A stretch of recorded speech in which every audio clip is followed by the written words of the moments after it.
よいしょ。ババンババンバンバン。ババンババンバンバン。ババンババンバンバン。ババンババンバンバン。はい。あなたの心に水を差す藤子さんでございます。本日もお付き合いよろしくお願いいたします。この番組はお休み前の約1時間、10時5分ぐらいから11時ぐらいまでの間、皆様と楽しい時間を共有して、いい夢見れるライブを目指しておりますので、皆様積極的に参加してくださいませ。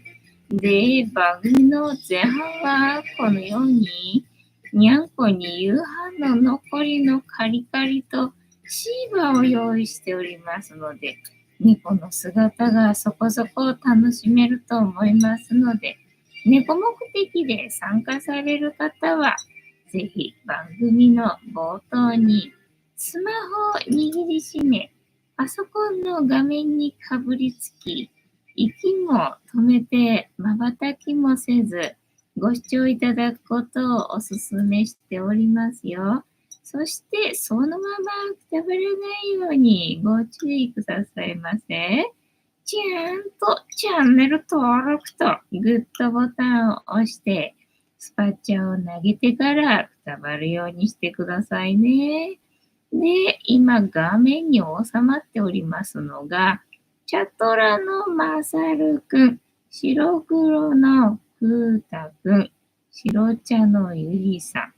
画面に収まっておりませんが、グレーのぶーちゃん、三毛猫のたまちゃんと、我が家には全部で5匹のかわいい猫ちゃんがおりますよ。ねえ、5匹のかわいい猫ちゃんがいる生活って、どんな感じなのかなっていうのを、ちょっと楽しんでいただけたらいいんじゃないのかなと思いますよ。で、猫のことをもうちょっと詳しく知りたいなぁと、思われる方は、概要欄のところに猫紹介してありますので、そちらを読んでいただけたらいいんじゃないのかなと思いますよ。で、同じく概要欄のところに Amazon のウィッシュリストのリンクが貼ってありますので、そちらからシーバーをポチッとご購入いただければ、我が家に届く便利なシステムとなっておりますので、にゃんこにシーバーあげようかなと思われる方は、そんな便利なシステムをご利用いただくことをお勧めしております。はい。なんか、斜めってるのが気になる。斜めってるのが気になるな。はい。ピョンさん、じわじわじわじわ42分前。藤子さん好きです。待機時間中のリスナーさんいらっしゃったら反応していなかったんだな。誰も待ち望んでないライブな。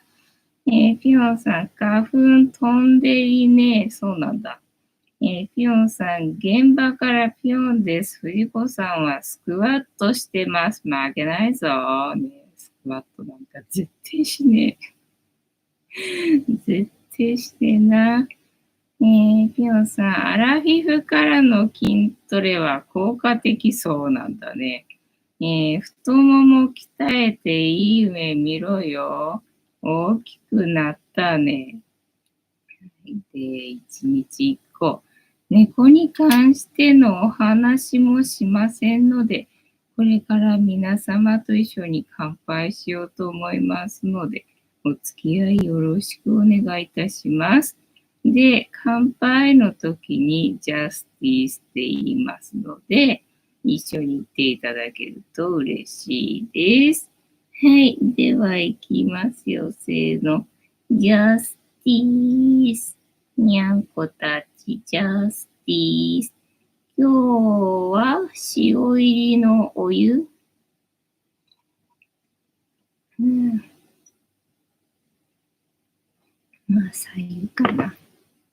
ね、また今日もジャスティス用のお湯が足りないぜと思ったんで、ちょっと沸かしたんだよね、夕飯の時にね。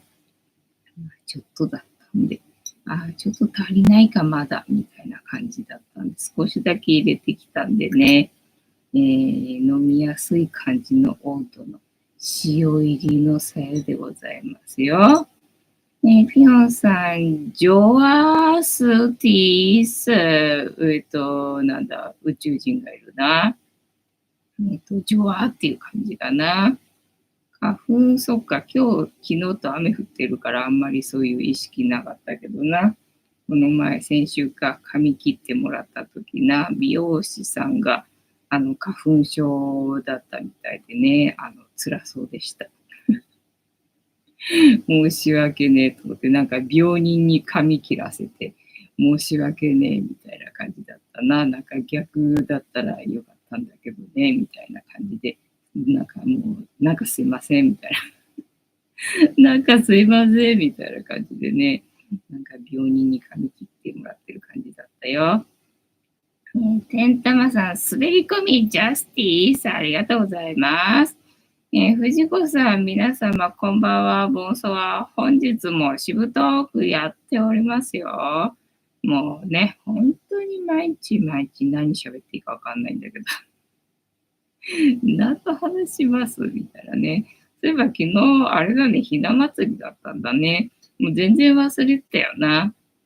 なんかね、あれ、今見たらさ、3月4日だから、あれ、昨日ひな祭りだったんだと思って、そうで、今日はさ、卵買わなきゃと思って、で、平飼い卵ね、目の前の場合は、マイバスにはないからさ、ちょっと離れたところのマイバスに買いに行ったんだけどさ、なくって、ないの。わざわざ寒い中買いに来たのにないのって言うでしょうからね。まあ、卵自体売ってんだから、他の卵で妥協すりゃいいんだけど、なんとなく卵は平飼い卵って決めて今まで来たからさ、なんかないとちょっと、と思って、しょうがないと思って、さらにね、少し離れたスーパーまでさ、この寒いのにわざわざさ、買いに行って、でね、なんか20%オフのシール貼られてるといいなぁなんて思いながら言ったけどさ、全然貼られてなくて、普通に、普通に卵買ってきたみたいなね、感じだった。今日はそんなんでさ、寒いのにわざわざ外にね、買い物行って、でもあれだ、振り込みがあったんだな。なんだっけ、家賃じゃないけど、なんだっけ、管理費とかの、振り込みがあったんで、どうせ外出なきゃいけなかったんで、だから昨日忘れてたんだよね。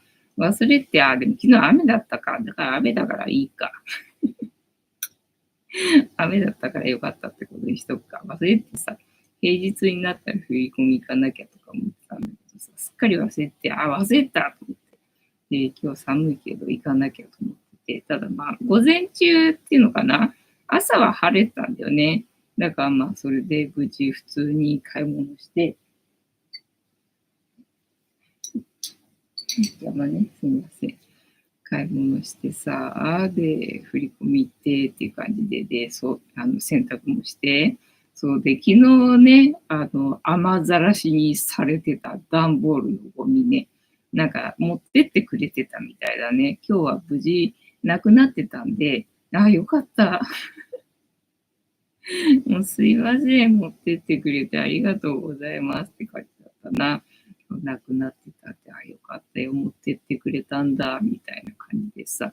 まあそんなんで今日は午前中雨降ってなかったんでさ、普通にね、干したんだよね、洗濯物さ。ですっかり忘れて、ほら、昨日もずっと一日中雨だったから、で、今日も気づいたらいつの間にか雨だったんだよね。なんかずっとしとしとしてて、なんか昨日からの延長でさ、なんか全然洗濯物干してたこと忘れてて、で、夕方、いつも通りさ、洗濯物取り込もうとした時にさ、なんかめっちゃ降ってて、普通に。普通に降ってて、そうだよね、降ってたよね、と思って、あれ、なんで洗濯物干してんだっけなんでみたいな感じだったんだよね。もうしょうがないからびちょびちょのね、取り込んで、干しましたよ、みたいな。部屋干ししておりますよ、みたいなね、感じで、いつから降ってたっけな。わかんないけど、洗濯物びっちょびちょでした。なんだっけ、何の話してたんだっけ。藤子さん、皆様、こんばんは。花粉症の美容師さんいますね。そうそうそう。で、まだ他にスタッフいるとかさ、なんかね、交代してもらうとかさ、できればいいんだろうけど、なんか個人でやってるっぽい美容室だったんで、そこがさ、めちゃくちゃ、なんだ、狭いというかちっちゃいところで、まあ、スタッフは2人ぐらいいるみたいだったから、まあ、交代でやってるのかもしれないけど、まあ、2人とも花粉症だとしたらどうしようもないんだけどさ。ね、で、まあ、花粉症の時期、1人だけずっと休みで1人だけ働くってわけにいかないからな。まあ、そういうタイミングもあるだろうけどさ。なんかね、1人だけだからさ、なんかもうずっと裏入っちゃね、鼻かんで、裏入っちゃ鼻かんでずっとやって、で、時々くしゃみしながらみたいな感じだったんでね、なんか本当気の毒なんだなっていう感じだったんだよね。ぴょんさん、てんたまさん、ジョワスティース。てんたまさん、春になるとしんどそうに、髪洗ってくれます。そう、下向くからね、垂れてくるだろうからさ、本当ね、辛いよね。と、てんたまさん、ぴょんさん、ご無沙汰ですね。ぴょんさん、曇りガラスの窓を叩いて、てんたまさん、春だったね。ね、春だったね、いつの間にかね。そうだから今日すっげえ寒かったからさ、卵買いにさ、ちょっと遠くっていうか、ね、離れたスーパーまでさ、行ったらさ、もうほら、ひな祭りも終わってるじゃない。だから、店先に並べられてるのがさ、つい最近は、ひなあられとかが並んでた気がするんだけど、もうそんなのもなくてさ、すっかりなんだか普通のものを売られてる感じだったんでさ、そうだよな、昨日ひな祭りでさ、ひな祭りも終わったっちゅうのになんだよ、この寒さっていうぐらいにさ、寒かったんだよね。気温が3度だったっけな、東京は。で、まあ昨日も寒かったからね、今日はもう朝から普通にそんな感じでさ、きっちり寒くて、だから、あ、そうだ、エアコンあったもんね。エアコンつけりゃいいんだと思ってさ、今日はもう諦めて朝からもうエアコンつけてたんでね、なんかそこそこ、部屋の中はまあ、暖かいというか、ヒーターを逆にもう朝からエアコンつけちゃってたからね、ヒーターつけると逆に暑いかもみたいな感じで、つけずに過ごしてたよ。で、まあ、このライブでね、にゃんこを集めるために今つけたけど、うっすら汗かいてますみたいな。そんな感じにちょこっとだけあれ回るんだけどね、回して遊ぶってわけじゃないんだよね。あそこに乗って爪研ぎして満足みたいな、そんな感じかな。はい、切りた。今日のサムネショットは、ゆーりと、ゆーりと。嫌なのね、もう、反抗期ね、なんかゆるいわね、ゆりたん、今日ね。いろんなところに垂れてる気がするわ。なんかしょっちゅう踏んづけてる気がするわ。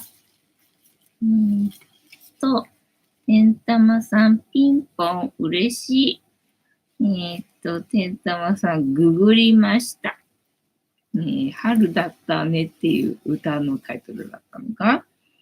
ぴょんさん、それはなんだろうな。わからないな。てんたまさん、こちらも数日雨ですね。ぴょんさん、福岡も雨嵐です。そうなんだね。ぴょんさん、卒業だけが理由でしょうか。てんたまさん、柏原よしえにゃ。卒業だけが理由でしょうか。てんたまさん、いやいや。ぴょんさん、てんたまさん、春にゃのに、春にゃのにか。春なのにお別れですか。春なのに涙がこぼれます。もう寒くてさ、涙がこぼれんだよね。でもさ、春にゃのに、お分かりです。おかわり。春にゃのに、おかわりですか。はい。春ですが、おかわりですよ。ねえ、にゃんこおかわりしてくんないんだよね。全然食べてくんないんだよね。もうちっちゃくなっちゃってさ、もうちょっと食べてくれていいのにと思ってさ、ねえ、足しとくんだけど、全然食べてくんないから、結局こんな残っちゃってんじゃんか。こんな残っちゃってっからさ、シーバー乗せてやったのにさ、シーバーだけ食べて、パリパリ全然減ってないもんな。春なのにな。おかわりしてくれればいいのにな。ねえ、で、なんだったっけな。何の話だったっけ。3月3日で、まあ、春だったのに、今日は寒いよねっていう話と、花粉症の美容師さんに切ってもらってる話と、何ですか、あれ。なんか聞けてないな。ここに貼れてたな。もうさ、このペットシーツがね、すぐ裏側にさ、ひっくり返っちゃうからさ、結局裏側がびちょびちょで、めっちゃされてた。めっちゃおしっこされてたじゃんかよ、ゆりたんな。ねで、ほら、EM 買ったわけよね。EMX ゴールドっていうやつ。ね、で前はその黒缶に朝さ、パウチのやつでかけてやってたんだけど、それがね、なくなっちゃったっていうのかな。20個入りのがあって、でね、1個だけ買うと送料かかるから、じゃあそれを2個と思ったら、1人1個しか買えないみたいで、で、なんかちょっと買いづらいなと思ってさ、最近ほら送料も高いからね、なんか送料かかってもいいやっていう感じにもならないんでさ、なんかなと思って、で、そのドリンクタイプっていうのかな、ペットボトルに入った、なんだ、液体のやつがあって、それをさ、買ったのよね。すげえよ。500のペットボトル1本で5000円以上する清涼飲料水。まあでもそれ全部金っていうか、なんか1日に10から 20cc をあげてくれっていうので、ただまあ1ヶ月で使い切ってくれっていうから、5000 1ヶ月で使い切るのか、みたいな。どんどん値が上がっていくよね、うちの EM 生活みたいな感じなんだけどさ、まあ金が死んじゃってもしょうがないしね、と思って、説明にはそれに金は入ってないって書かれてるから、なんだろう、どういうシステムなんだろう。日光浴すると腸内環境の菌がね、なんか活発化するとかそういうことなのかなと思ってさ。ねで、まあ、それならね、だからぐっちゃんのその歩けなくなっちゃったやつとか、ね、だんだん弱ってくるからさ、で、ほら、うんこもね、気張れないだろうから、出にくくなるだろうからと思ってさ、そういうのが良くなるといいなと思って、で、EM ね、じゃああげようって決意してさ、本当はミシン買うつもりだったんだけど、ちょっとミシン後回しにして EM 買ったんだよね。で、昨日、今日とあげてて、みたいな感じなのよね。なんでその話になったんだ。喋りながらわかんなくなって、いつものことだけどさ。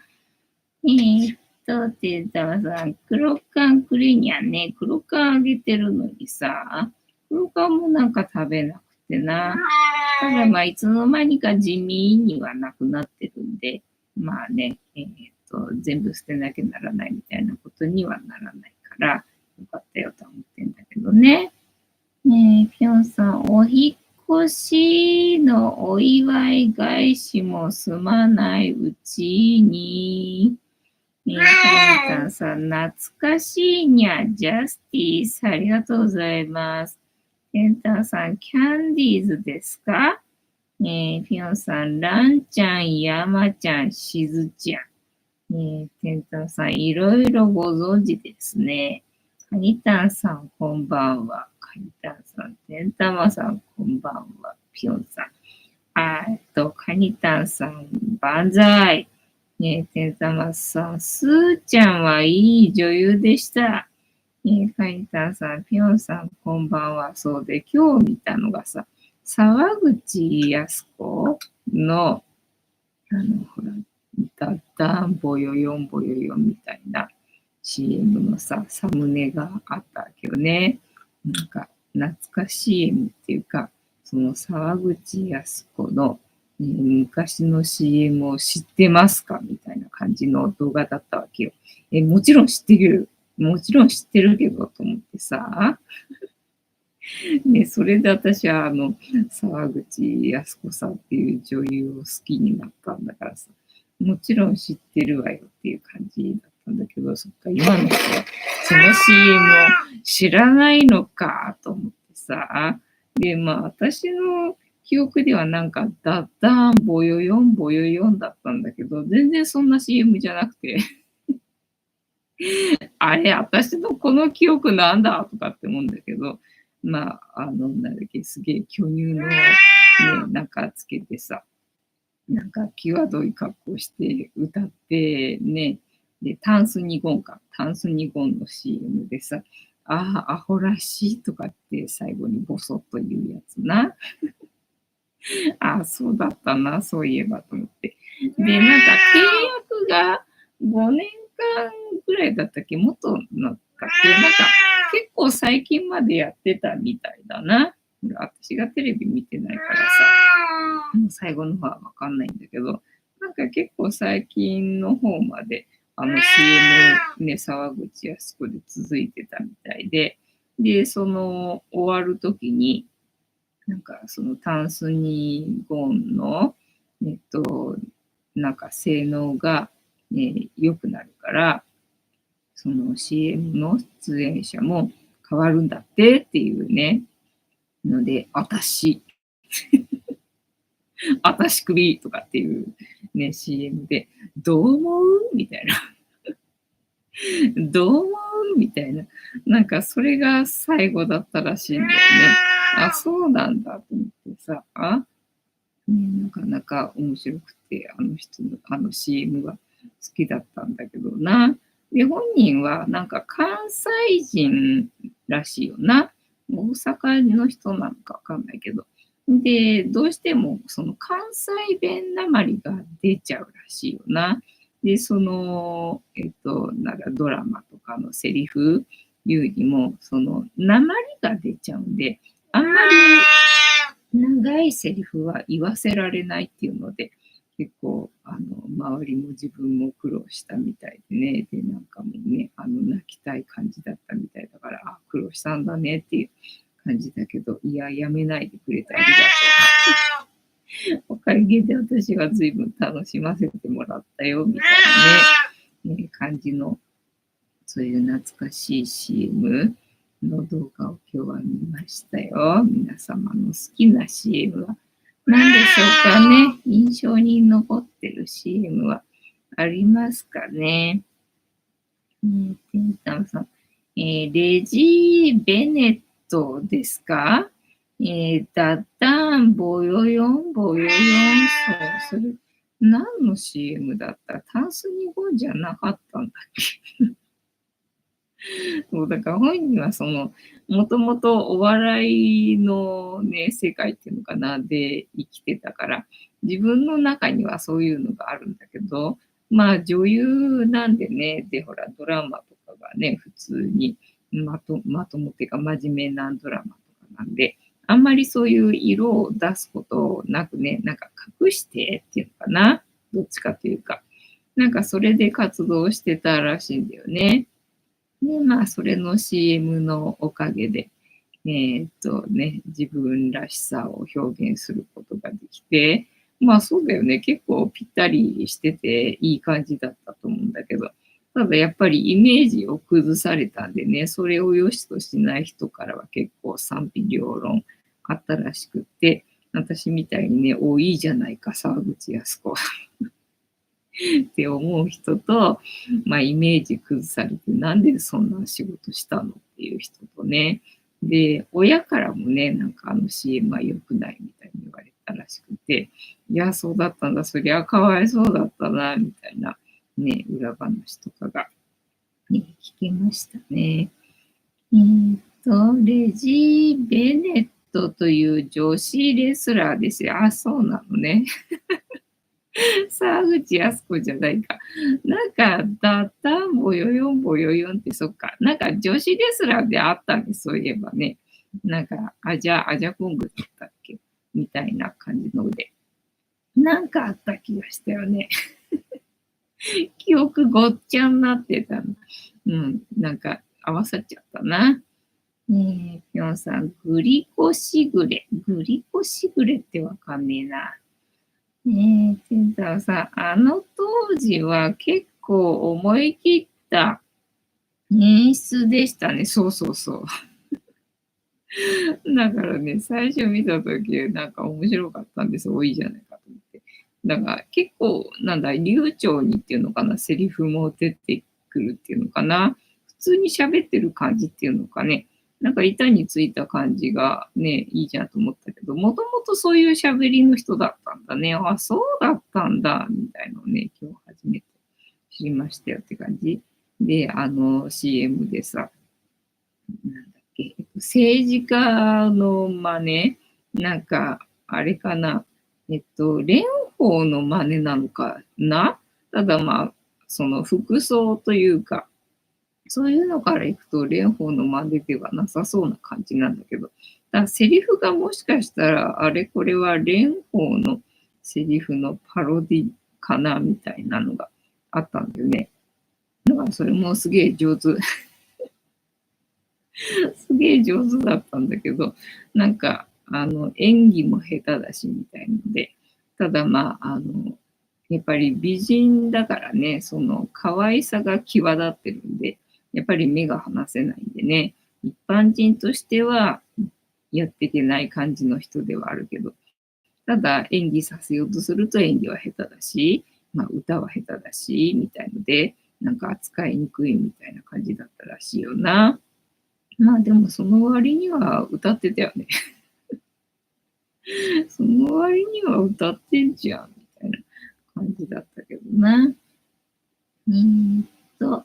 ユノさん、沢口靖子出てた CM、グリコアーモンドチョコレートは、アルフィーの名曲、恋人たちのペイブメントだったのよ。あ、そうなんだ。曲はわかんなかったけど、そう、その CM もやってたね。そのタンスにゴンだけじゃなくて、なんか最後にね、沢口靖子の、なんだっけな。なんとかと、あとミニスカートと、また10代の頃の、若い頃の CM を、ご紹介しますみたいな感じだったんで。で、そのグリコのアーモンドチョコレートの CM があったね。なんか10代の頃だったらしいね。ペンタロさん、ピヨンさん、マニアックなほど詳しいですな。ね、大好きなんだろうな。どうしようかな。今日もずっと動画の編集しとったから、みたいな感じで、話のネタをまたしても今日も特にないんだけどっていうね、状態だけど、タロットカードタイムにでも行こうかじゃな。本日もタロットカードタイムでございますので、78枚の中から1枚引きまして、今の私たちに必要なメッセージをいただこうと思います。で、このシャッフルは皆様のストップの掛け声で止まりますので、ご協力よろしくお願いいたします。あと、今日見たの何があったかな ?YouTube? あ、今日はそう。で、今編集してる動画がさ、アナのダイナミックパッケージっていう、その往復の航空券と、あと宿泊がセットになって、いくらいくらっていうやつを利用したやつなんで、なんか同じような動画出してる人いるかな、どんなサムネにしたのかなっていうのでさ、まず検索かけたんだけれども、検索の仕方が私は多分下手なんだと思うんだけど、全然ない。全然ないんだよね。で、全然なくて、で、ね、そのダイナミックパッケージと、あとはじゃらんと、あとは別々に、その航空券と宿泊を別々に、予約した場合と、どれが一番安いかっていう検証をしてる人がいてさ、それはいいぞと思って、で、ちょっと見たんだよね。見たら、そのダイナミックパッケージの方が、なんだっけ、沖縄に行くみたいな設定にしたんだったかな。で、同じホテルを選択するっていう条件で同じ日にちでね。で、やってみたら、ダイナミックパッケージの方が、何年前の動画だったかわかんないけど、その当時で、沖縄で、なんか約5万ぐらいしたんだね。4万7千とかだったかな。4万7千ぐらいで、じゃらんの方も、ほぼ変わらない感じだったんだよね。ただ、じゃらんの場合は、なんだっけ、クーポンとか出てることがあるから、それと併用した場合には、じゃらんの方がもしかしたらちょっと多少安くなったりとかするのかね、みたいにもあったりとか。で、普通にその航空券、そのセールの時期の航空券と、あと宿泊はセットにしないで別口でね、予約した場合で、比べてみたら、別口の方のがだいぶ安かったんだよね。だいぶ安かったよ。どんくらい安かった？ 5,000 円以上は安かったかなみたいな感じだったんだよね。嘘かと思ってさ。なんだよみたいなね、感じだったかな。タイミングとかにもよるかもしれないからね。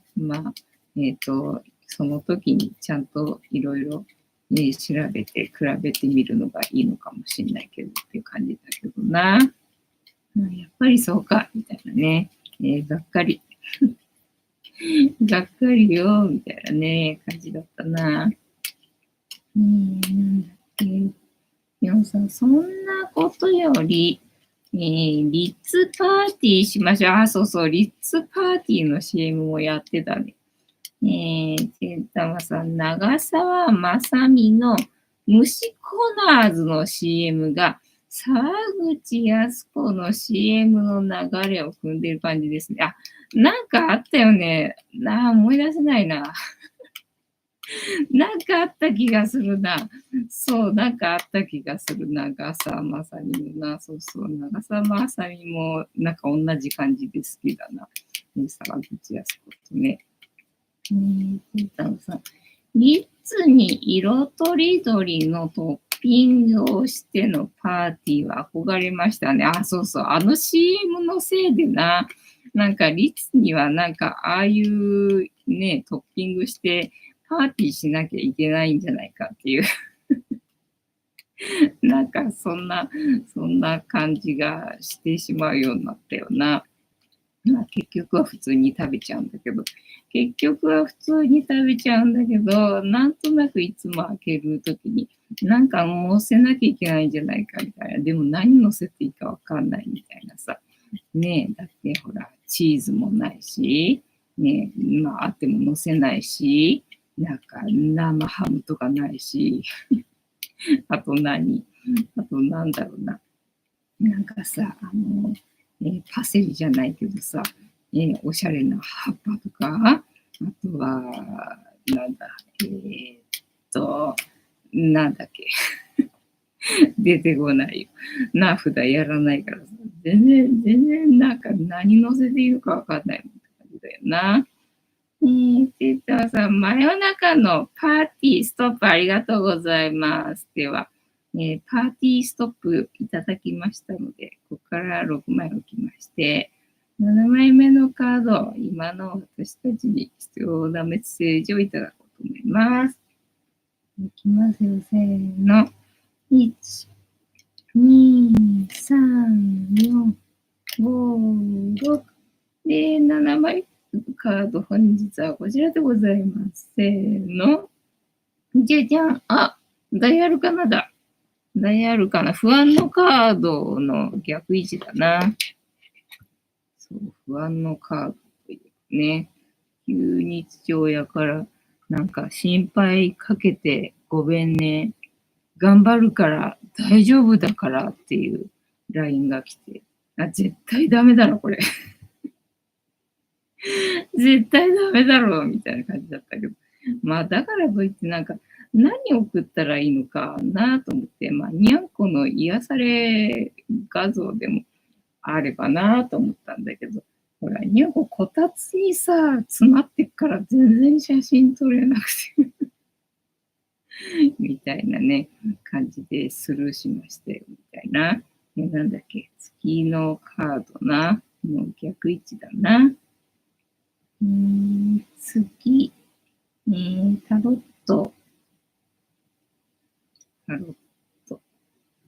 逆位置。はい。タロットカードの月が逆位置で出た場合は、不安や混乱が解消されていく状態を表しています。月の逆位置の意味、霧が晴れるように不安や混乱が解消されていく、気持ちの安定、心が晴れる、近々トラブルから解放されたり、前向きな気持ちになれたりしそう。悩んでる人は良い解決方法を見つけられるでしょう。安定した金運を表す大江話や。今までの収入が不安定だったり、無駄遣いなどを繰り返してしまっていた場合でも、金銭面の状況は徐々に好転していくでしょう。話や。金欠に悩んでいた人はその原因が明らかになりそう。月のカードの意味。月のカードは曖昧な状態や揺れる心を表すカードです。聖地なら未来を不安や妄想が膨らむ状態を意味します。月のカードの活用法。月のカードは良い意味でも悪い意味でもあなたの内なる声を聞くための鍵です。心の中側に耳を、心の中側の声に耳を、日本語がおかしいんだな。声に、内側の声の、に耳を傾けることで、不安や迷いが解消されていく助けに、月はなるでしょう。はい。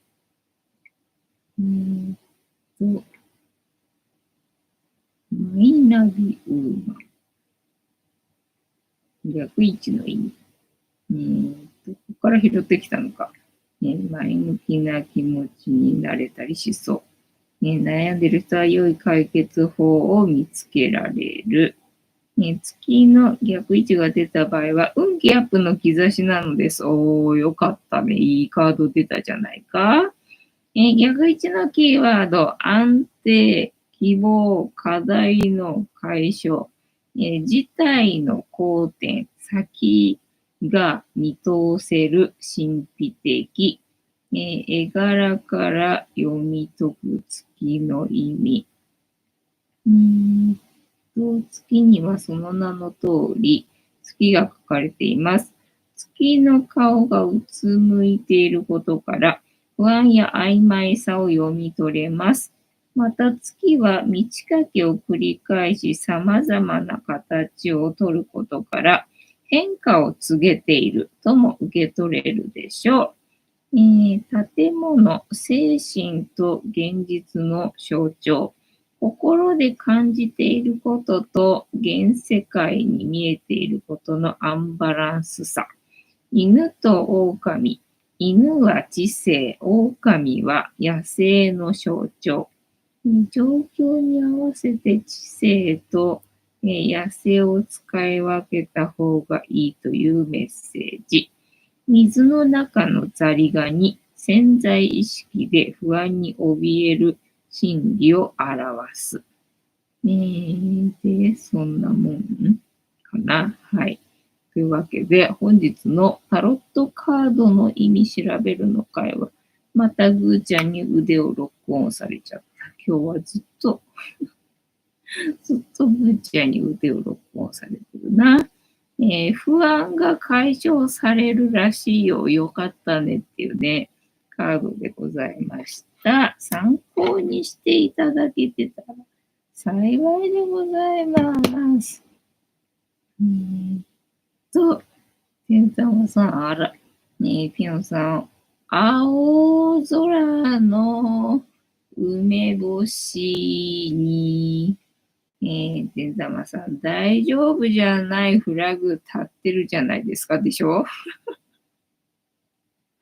でしょカイタさん、パパ、祈るとき、牛と鶏が結婚したら、もう結構なのだ。へえ。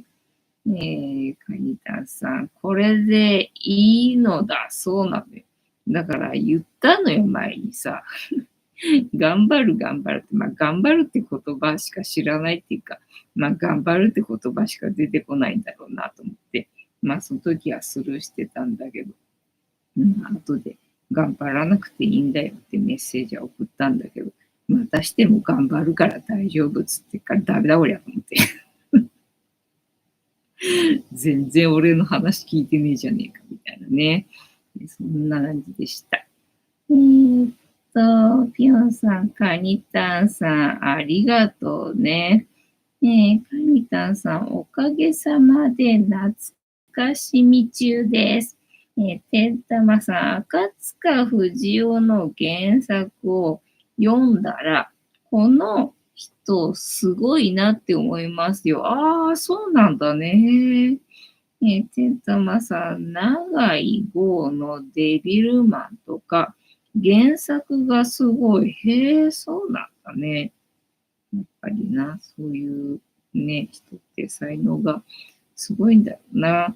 なんかさっきそのさ、ショート動画でさ、作が崩壊してる、なんか一番作が崩壊してる画像を載っけた人が優勝みたいな、そんなんがあってさ、なんかね、世の中に出てる漫画で、こんなに作が崩壊してる作品ってあるんだと思ってさ、なんかびっくりしちゃうよね、逆にね。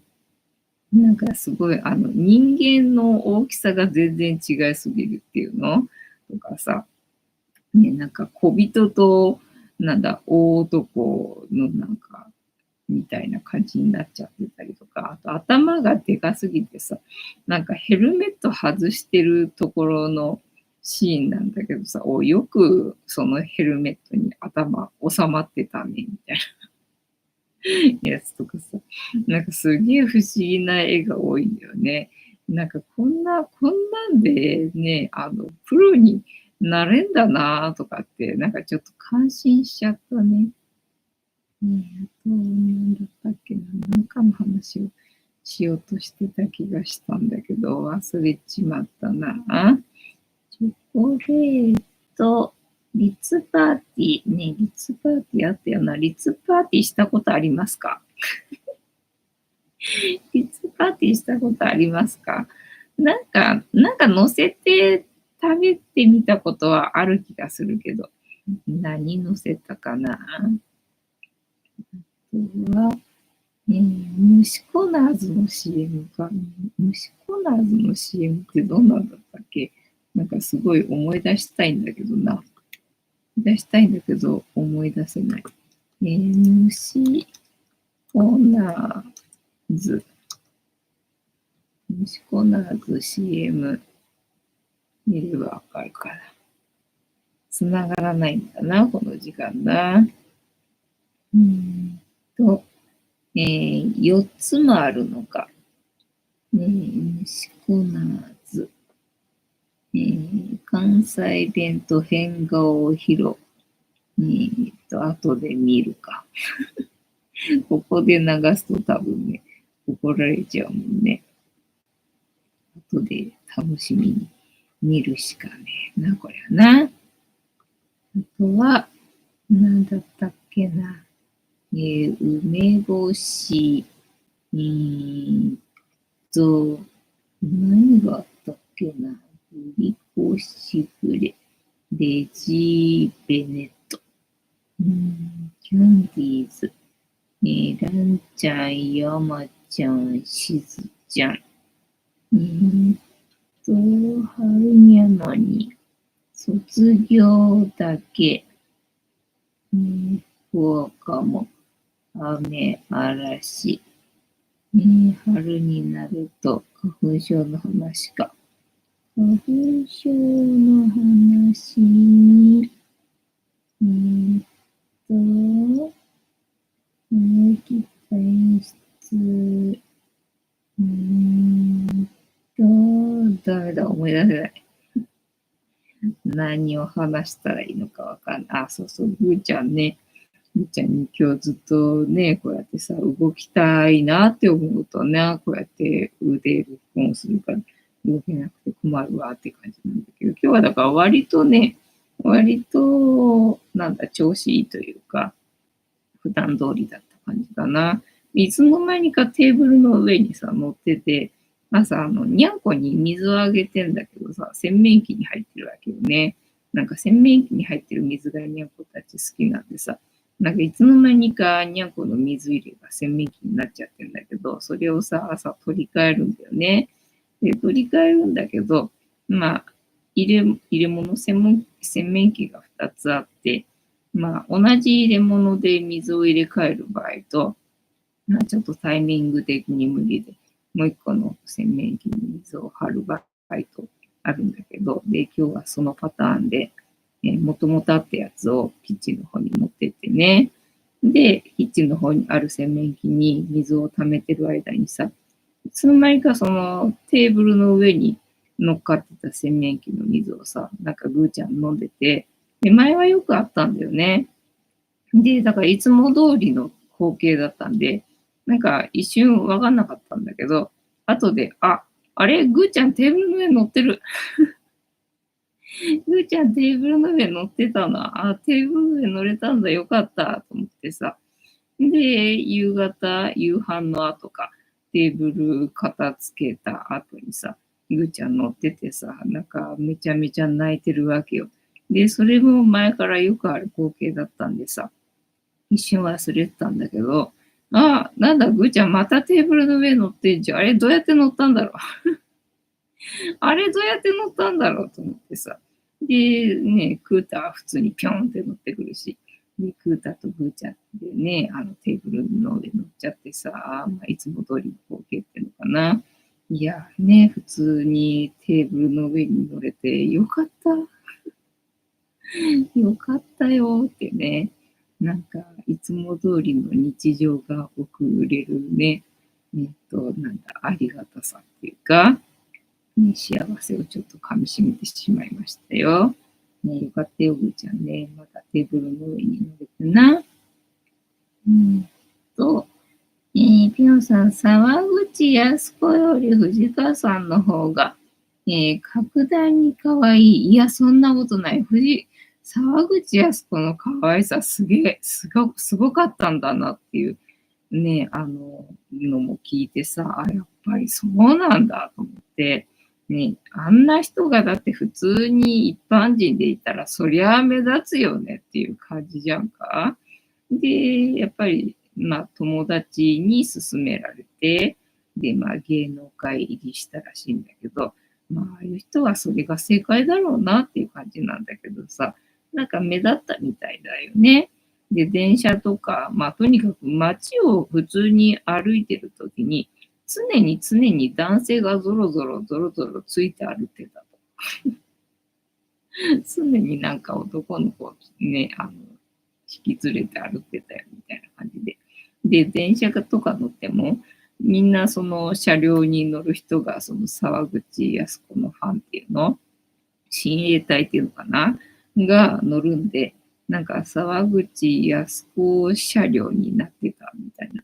なんかすげえ話がいろいろ出てきて、でもそうよね、目立つよね、この人はね、みたいな、ね、感じだったよね。もう本当かなわないですよ、芸能人の人にはな。ぴょんさん、クータはちょっと赤塚不二夫に似てる。ね、確かに、憎めない感じっていうのかな。ちょっとひょうきんな感じは、ね、そういう感じするね。てんたまさん、にやろうね。ね、猫が全部赤塚不二夫に似てるって言われるとちょっとあれだけど。クータはな、あれかもしれない。柄がちょっとね、間抜けな感じっていうの。普通ほら、猫ってこう、8割れて、こうね、顔のほとんどっていうのかながね、黒くなってる感じなのに、クータ前髪みたいな感じっていうの眉毛の上でね、柄が終わっちゃってるみたいな感じがなんかちょっと間抜けっぽい感じなんだよね。その辺が、なんかちょっとすっとぼけてるような。で、しかも本人のね、性格的にも、なんかそんな感じがするんで、ひょうきんな感じがするんでね。なんかそれっぽい感じなんだよね。ちいたまさん、当時のアイドルの、親衛隊は自宅警備までしてたらしいですからね。だからそういうのだったらいいよな。なんか今の時代だとさ、なんかストーカーみたいな感じになっちゃうからさ、ちょっと怖いじゃんか。ね、昔はそうやってみんなして守るみたいなのだとさ、逆に安心感があっていいよね。で、その沢口靖子芸能界入り進めた、ね、友達は、その沢口靖子が出た作品とか、もう全部、コレクションっていうのかな、にして持ってったらしくて、もともとのね、なんだ、大ファンだったんだねっていうのがさ、いや、すごいな、すごいなって思うよ。自宅経営までしていた。ね、安心じゃないそれだったら安心だよね。なんかほら、最近のはそういうことされると、ストーカーみたいなさ、ね、なんだ、犯罪めいた感じになるからちょっと怖いけど、みたいなとこあるけどさ。はい、というわけで、本日も竹縄ではございますが、いいお時間になってまいりましたので、そろそろお開きにさせていただきまして、調子が良ければ11時ぐらいまで毎日のようにやっておりますので、お時間合うときはお付き合いいただけると嬉しいです。では、この言葉をみんなで一緒に3回言いますので、お付き合いよろしくお願いいたします。みんなの波動が上がれば、世界の波動も上がる。地球のために言うぞ。はーい、アファメーションタイム。では、いきますよ。せーの。よかった。よかった。よかった。てたのが、当時のアイドルは住所も公開していましたからやばいそう。だから X でもさ、私のさ、尊敬する人がさ、携帯の電話番号載せてて